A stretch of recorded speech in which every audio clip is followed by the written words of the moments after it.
أعوذ بالله من الشيطان اللعين الرجيم بسم الله الرحمن الرحيم الحمد لله رب العالمين الصلاة والسلام على أهله وأهلها أما بعد ناظرین اکرام السلام علیکم ورحمۃ اللہ وبرکاتہ۔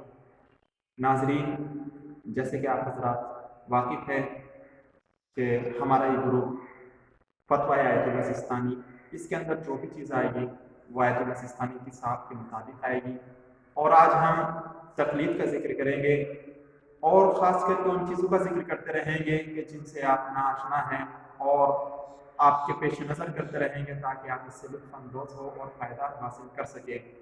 آج مقصد ہے تقلید کو بتانا کہ تقلید کیا ہے، تو آئیے دیکھ لیتے ہیں کہ تقلید کس کو کہتے ہیں۔ سب سے پہلے تقلید کسے کہتے ہیں؟ تقلید یعنی عالم کے بتائے ہوئے فتوے پر عمل کرنے کا نام تقلید ہے، لیکن شرط یہ ہے کہ اس کے اندر ذرہ برابر بھی چون چرا نہ ہونے پائے۔ اگر آپ نے یہ کہہ دیا کہ یہ کیوں بیان کیا ہے سستانی صاحب نے یا خامنہئی صاحب نے، تو پھر اس کو تقلید نہیں کہیں گے۔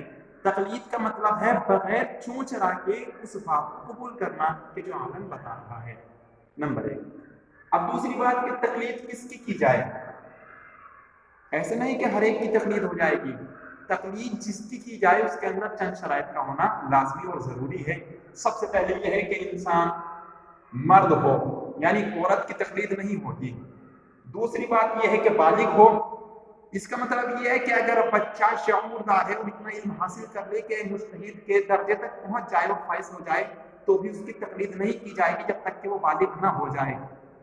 تیسری بات ہے کہ عاقل ہو، یعنی مجنون کی اور دیوانے کی تقلید نہیں کی جا سکتی، شرط یہ ہے کہ عاقل ہو۔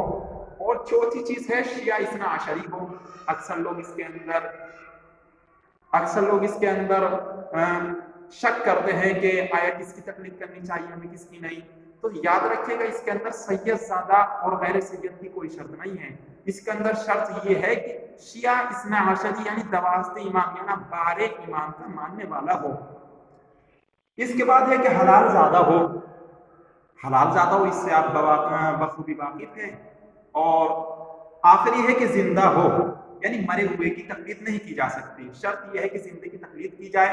لیکن ہاں اگر کوئی بندہ کسی کی تقلید کرتا ہے، جیسے کہ آیت اللہ خمینی صاحب کی لوگ پہلے تقلید کیا کرتے تھے اور ان کا انتقال ہو گیا، تو لوگوں کے لیے یہاں تک حکم آیا ہے کہ لوگ اس کے اوپر باقی رہ سکتے ہیں لیکن ابتدا نہیں کر سکتے، لیکن شرط یہ ہے کہ زندہ مجتہد اس بات کی اجازت دے تو پھر یہ بھی در حقیقت زندگی کی تقلید ہوگی۔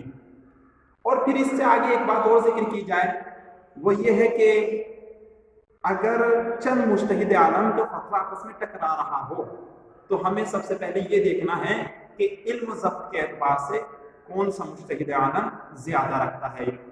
جو بھی زیادہ علم رکھتا ہو اسی کے فتوے پر ہم عمل کریں گے۔ تو آئیے گا اور آگے دیکھ لیتے ہیں کہ مجتہد کی پہچان کیسے ہو۔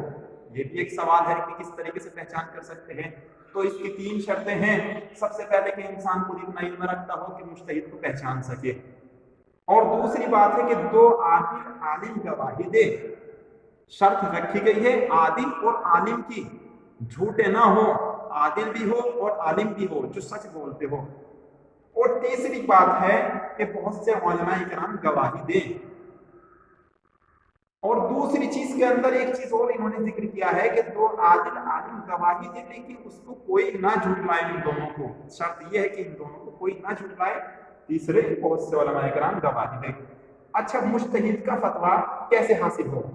اس کی 4 قسمیں ہیں کہ کس طریقے سے ہم حاصل کر سکتے ہیں۔ سب سے پہلی بات یہ کہ انسان خود مجتہد سے سنے، اور دوسری بات یہ ہے کہ 2 عادل اشخاص گواہی دے، نقل کرے ان کا فتویٰ، بتائے کہ آیت اللہ سستانی صاحب نے اس چیز کو اس طرح سے ذکر کیا ہے اور ہم دونوں وہیں پر موجود تھے تو ہم نے سنا ہے خود۔ تیسری بات یہ ہے کہ ایک ایسا شخص بتائے کہ جو عادل ہو اور مورد اطمینان ہو، یعنی سچا ہو وہ شخص، جھوٹا نہ ہو۔ تو اگر اس کی بات سے آپ کو یقین پیدا ہو جاتا ہے تو یہاں پر بھی آپ اس فتوے کو قبول کر سکتے ہیں۔ اور آخری بات یہ ہے کہ انسان خود عمل رسالیہ میں دیکھے، عملیہ رسالیہ میں دیکھیں گے یعنی کہ توضیح المسائل میں دیکھیں گے، جس مجتہد کا بھی آپ تقلید کرتے ہیں اس میں دیکھیں گے تو آپ کو معلوم ہوگا کہ مجتہد کا فتویٰ کیا ہے۔